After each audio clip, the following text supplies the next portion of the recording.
आता बातमी आहे नाना पटोलेंच्या अपघाताची। काँग्रेस प्रदेशाध्यक्ष नाना पटोले यांना चिरडण्याचा प्रयत्न करण्यात आल्याचा गंभीर आरोप काँग्रेस प्रवक्ते अतुल लोंढे यांनी केला। भंडाऱ्यात नाना पटोलेंच्या कारला मंगळवारी रात्री अपघात झाला होता। त्यांचा घातपात करण्याचा डाव होता का अशी शंका लोंढे यांनी व्यक्त केली। तर ऐन निवडणुकीच्या तोंडावर अपघात झाल्याने तपास करावा अशी मागणी प्रकाश आंबेडकरांनीही केली आहे। काल भंडाऱ्याजवळ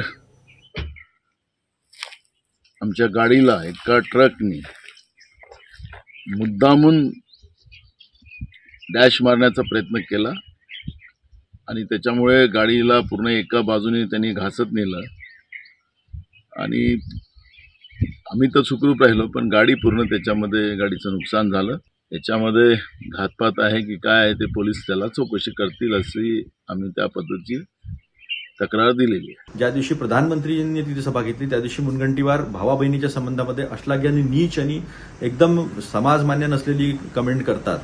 याच्यावरून आम्हाला अशी भीती वाटते की हे घातपात होऊ शकतो, त्याची चौकशी करायला काय हरकत आहे। त्यामुळे आमच्या जीवाला धोका आहे, त्याची चौकशी झाली पाहिजे। आमचे जे चारही नेते आहे आणि मंत्री होते त्यांची सिक्युरिटी वाढली पाहिजे, नाहीतर मग भाजपने याचं उत्तर द्यावं की त्यांच्या सगळ्या लोकांना सिक्युरिटी काही धोका नसताना का आहे, बावनकुळे प्रदेशाध्यक्ष त्यांना एवढी मोठी सिक्युरिटी का आहे। ते अशा वेळेस ज्यावेळेस ऍक्सिडेंट होतो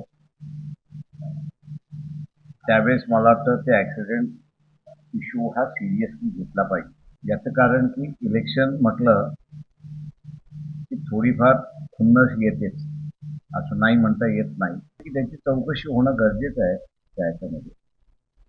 त्याचा ऐन वेळ इतर वेळ झाला नाही आणि इलेक्शनमध्येच झाला, तिथे संशय घ्यायला जागा आहे। दरम्यान नाना पटोले यांनीही त्यांच्या गाडीला ट्रकनं मुद्दाम धडक दिल्याचा आरोप केलाय।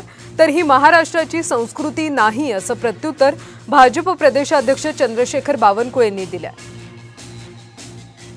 महाराष्ट्र हा संस्कारमय आहे। या महाराष्ट्रामध्ये असे घातपात कोणी करत नाही, त्यांना महाराष्ट्राचे संस्कार कळले नाही आहे। अशा घटनेमध्ये जे राजकारण करतात ते राजकारण चुकीचं आहे। महाराष्ट्राचे संस्कार संस्कृती अशी नाही आहे। अशा प्रकारच्या टीका करू नये, अशा प्रकारचे बोलू नये। नानासाहेबांच्या गाडीला जर अपघात झाला असेल तर त्यांच्या प्रकृतीची मी देखील विचारपूस करेन, परंतु त्याच्यामधनं तशी काही शंका येत असेल तर पोलीस तपास तसं करतील ना। परंतु कुठच्याही राज्यकर्त्याला कायमस्वरूपी संपून राजकारण होत नाही आणि एवढी मॅच्युरिटी नक्की महायुतीच्या नेत्यांमध्ये आहे। त्याबद्दल त्यांनी खरं तर संजय राऊतकडे शंकेचे पाल चुकचुकते आमचे पण, कारण की ह्या आघाडीमध्ये जर नाना पटोलेचा जर कोणी जर दुश्मन असेल, विरोधक असेल तर तो संजय राऊत आहे।